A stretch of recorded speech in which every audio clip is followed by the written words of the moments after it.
महाभारत रहस्यों से भरा हुआ है। इनके पात्रों से, उनकी जीवन शैली से, उनके कारनामों से मनुष्य को जीवन में कुछ न कुछ सीखने को मिलता है। और इसकी ख़ास बात यह है कि बहुत से ऐसे रहस्य हैं जिनको महाभारत में पढ़ने से भी नहीं मिलते हैं और उनमें अपना दिमाग लगाना पड़ता है। दोस्तों, ऐसी रोचक जानकारी के लिए आप वीडियो को शेयर करिए, चैनल को सब्सक्राइब करिए। दोस्तों, जैसे बात आती है अभिमन्यु के वध की, तो किस प्रकार अधूरा ज्ञान जो है अभिमन्यु की मृत्यु का कारण बन गया। दोस्तों, इसकी शुरुआत इस प्रकार हुई जब कौरव और पांडव की सेना में लड़ाई हो रही थी और एक दूसरे के वो खून के प्यासे थे। तो उधर अर्जुन कौरवों की सेना का संहार कर रहे थे। एक न एक दिन कुछ न कुछ ऐसा होता था कि रोज़ लाखों के सैनिक मारे जा रहे थे। तब द्रोणाचार्य को चिंता हुई। द्रोणाचार्य एक्चुअली में चाहते थे कि कम से कम लोग मरें और युद्ध जल्दी ख़त्म हो जाए। द्रोणाचार्य ने शकुनी साथ मिल करके कुछ नियम बनाए युद्ध के। युद्ध के नियम इस प्रकार थे कि दोनों सेनाओं में, इधर युधिष्ठिर और उधर दुर्योधन, इनमें से अगर किसी की मृत्यु हो जाती है तो उस सेना की हार मानी जाएगी। दूसरा नियम यह बनाया कि अगर दोनों तरफ की सेनाओं के जो अध्यक्ष हैं, जैसे इधर युधिष्ठिर जी थे, उधर दुर्योधन जी थे, इनमें से अगर कोई भी हार जाता है तो उस पूरी सेना की हार मानी जाएगी और ये माना जाएगा कि वो युद्ध उसने जीत लिया है, जो नहीं पकड़ा गया है। इस प्रकार के नियम थे। और तीसरा नियम इस तरह बनाया कि जो सेनाएं होती थी, अगर उन सेनाओं का संहार हो जाता है किसी की सेना का पूरी तरीके से, तो वो पाला जो है पूरी तरीके से ये माना जाएगा कि हार गया है। तो जब इस तरह के नियम बनने लगे तो ऐसे में श्री द्रोणाचार्य जी का ये विचार था कि अगर अर्जुन को घेर करके बंदी बना लिया जाए तो किसी भी तरीके से अर्जुन जो है, उनके अलावा कोई भी पांडवों के खेमे का व्यक्ति जो है वो इस व्यू को नहीं तोड़ सकता है। अब हुआ ये कि अर्जुन जो है खेमे में आगे आगे चल रहे थे और उन्होंने सोचा कि मैं तो इस व्यू को तोड़ ही सकता हूँ।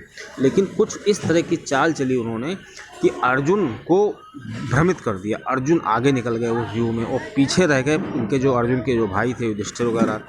और युधिष्ठिर लोग ये सोच रहे थे कि हम इसको जो है पार पा जाएंगे। तो इधर युधिष्ठिर ने अभिमन्यु से कहा, बेटा ऐसा है कि ये जो व्यू बन रहा है इसको केवल अर्जुन ही तोड़ सकते हैं और अर्जुन आगे निकल गए हैं और इसको तोड़ना भी ज़रूरी है क्योंकि हम लोग इसमें घिर जाएंगे। तो अभिमन्यु ने कहा, मेरे पिताजी ने मुझको अब व्यू में घुसना सिखाया है और व्यू में से बाहर निकलना नहीं सिखाया है। तो ऐसा करते हैं कि हम व्यू से बाहर निकलने के लिए कुछ योजना बनाते हैं। तो ऐसे में अभिमन्यु ने कहा कि चलो सभी लोग तुमको सपोर्ट करेंगे, तुम व्यू के अंदर घुसो और तुमको घेरने से बचा लेंगे। उधर जयद्रथ जो था वो खड़ा हुआ था। जयद्रथ को एक वरदान था कि एक दिन के लिए वो पूरी सेना को, किसी को भी हरा सकता है और कोई किसी से जीत नहीं सकता है। तो जयद्रथ ने सोचा कि चलो इसी वरदान का हम उपयोग करते हैं और इसी प्रकार हम जो युधिष्ठिर के जो चारों भाई हैं इनको हम रोक लेंगे, उनको मार देंगे।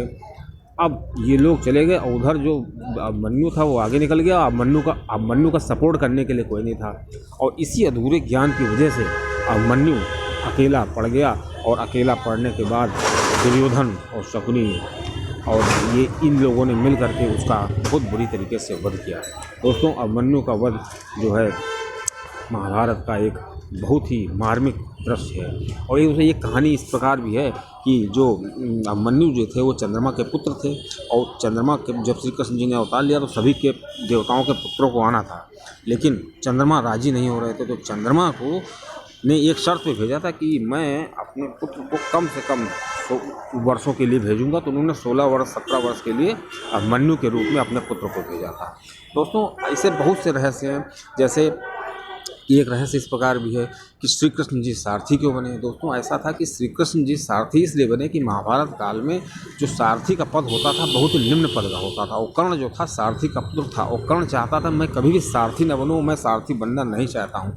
लेकिन श्री कृष्ण जी ने अपनी सादगी दिखाई कि देखो, एक निम्न तबका, निम्न ओहदा होते हुए भी व्यक्ति जो है किसी भी फील्ड का सुरमा बन सकता है, किसी भी युद्ध का महान नायक बन सकता है। दोस्तों, इसीलिए श्री कृष्ण जी ने सारथी का रूप लिया और सारथी का रूप लेकर के एक अपने महाभारत के नायक के रूप में साबित कर दिया। और दोस्तों, ऐसे में सभी लोग इससे परिचित हैं। दोस्तों, इसी तरह से एक रहस्य ये भी है कि जो भीष्म पितामह जी थे उनको अर्जुन ने इतने तीर क्यों मारे थे। वो चाहते तो 1-2 तीर मारते थे, क्योंकि अर्जुन जो वर्णन मिलता है हमेशा एक ही तीर मारते थे और उस व्यक्ति जो है पूरी तरीके से मर जाता था।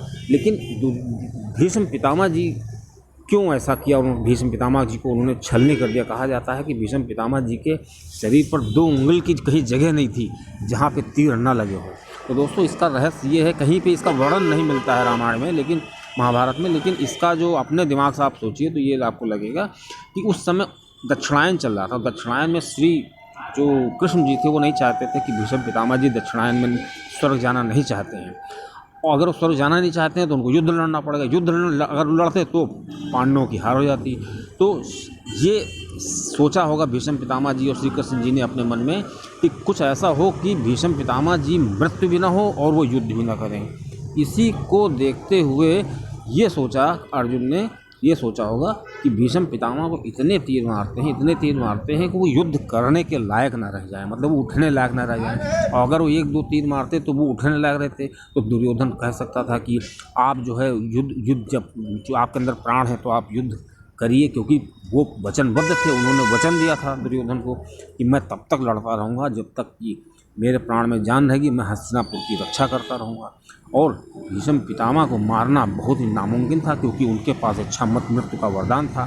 तो 1-2 तीर लगते तो वो लड़ते रहते और कोई ऐसी दिक्कत न होती और वो युद्ध को समाप्त भी करने की क्षमता रखते थे। दोस्तों यही कारण था कि अर्जुन ने श्री भीष्म पितामह को इतने तीर मार दिए कि कहीं से उनका शरीर उठने लायक न रह जाए। और दोस्तों इतना होने के बावजूद भी जब दुर्योधन ने देखा कि जब पितामह उठ ही नहीं सकते हैं तो दुर्योधन किस मुंह से कहता कि भीष्म पितामह जी आप हमारे लिए युद्ध करिए। और इस प्रकार उनके प्राण भी नहीं गए और वो जीवित भी रहे, और जब तक वो जीवित रहे जब तक सूर्य उत्तरायण में नहीं आ गया। दोस्तों ये प्रथा तब भी थी कि जब सूर्य दक्षिणायन में होता है तो लोग मृत्यु को प्राप्त करना पसंद नहीं करते हैं। इस प्रकार ये रहस्य जो है बहुत ही विश्लेषण किया जा सकता है इसका कि अर्जुन ने श्री भीष्म पितामह जी के शरीर पे इतने ज़्यादा तीर क्यों मारे, जबकि अर्जुन चाहते तो एक ही तीर से भीष्म पितामह को घायल कर सकते थे। लेकिन दोस्तों इसका यही कारण था कि जो भीष्म पितामह जी थे वो उस समय मरना नहीं चाहते थे, उत्तरायण में मरना चाहते थे। दोस्तों जानकारी अच्छी लगे तो चैनल जरूर सब्सक्राइब करिएगा, वीडियो को शेयर करिए।